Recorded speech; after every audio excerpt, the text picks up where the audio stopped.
In this video I'm going to do a review of an Audible book which is called Walt Before Mickey. And it is a story about Walt Disney before he started out with Mickey. I read a lot of books, but sometimes I just don't have the time to read the books. So Audible is great, if you just want to listen to a story. And when I'm drawing, I either listen to music or now I'm using Audible to listen to books. And this book about Walt Disney is a great book because it shows his beginnings and that he started out as a draftsman himself. And he had other animation studios before he started with Mickey Mouse. Great thing about Audible is that you can listen to it on your iPhone, or if you have an Android you can use it as well. So when I walk to work I also listen to the books, and also when I'm drawing I can just listen to the book. And this book in particular is very inspiring because it shows that Walt Disney was very persistent in following his dream. And he never gave up. Today it's 5 December. It's the birthday of Walt Disney. That's why I post this video on this day. Walt Before Mickey. Disney's early years 1919-1928. Audible is a very easy app to use. I have it on my iPad and also on my iPhone. Audible is also available on Android. Once you have a subscription to Audible, you can pick one book per month and have a 30% discount on other books you buy. Once you've downloaded the audiobook, you can open it in the Audible app.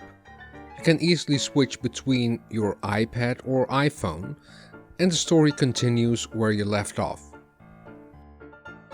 I will leave a link to the book and the audiobook in the description. Walt Before Mickey is a book about Walt Disney before he started the Walt Disney Studios. It tells the story of the beginnings of his career as an illustrator and animator. I saw a movie that was based on this book. I first saw it on Netflix, but now it's available on Amazon Prime. I'll leave a link in the description box down below.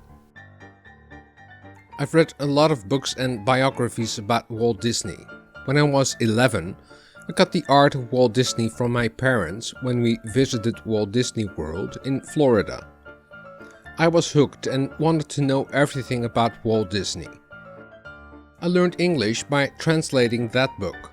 A few years later I bought Walt Disney: An American Original by Bob Thomas, which was the ultimate biography. I love all the movies that Walt Disney made, but I have a special love and interest in the early years with characters like Oswald the Lucky Rabbit and Mickey Mouse from the 20s and 30s. The author of Walt Before Mickey, Timothy Suzanen, visited Walt Disney World with his family in 2004 and was intrigued by Walt Disney. Suzanen is an investigative lawyer by trade and wanted to know more about how Walt Disney started out. He was mostly interested in the years that led up to Disney forming the Walt Disney Studios. The book starts out with a preface by Diane Disney Miller, the daughter of Walt Disney. The first chapter of the book starts in 1966, just a few months before Disney's death. He contemplates about his early years. Then the story really takes off. After serving in the Red Cross in France after World War I, Walt Disney worked for advertising and commercial art companies in Kansas City. Disney used these experiences to create 4 studios: Casey Studios, Laugh-O-Gram Films, Disney Brothers Studios, and Walt Disney Studio. Using company documents, private correspondences between Walt and his brother Roy, contemporary newspaper accounts, and new interviews with Disney associates, Suzanen traces Disney's path. The story is very detailed and has a lot of addresses and names that sometimes feel a bit redundant. It slows down the story. A true biographer would have left these details out of the book and would have preserved that for research, but Suzanne is an investigative lawyer and it shows in his work.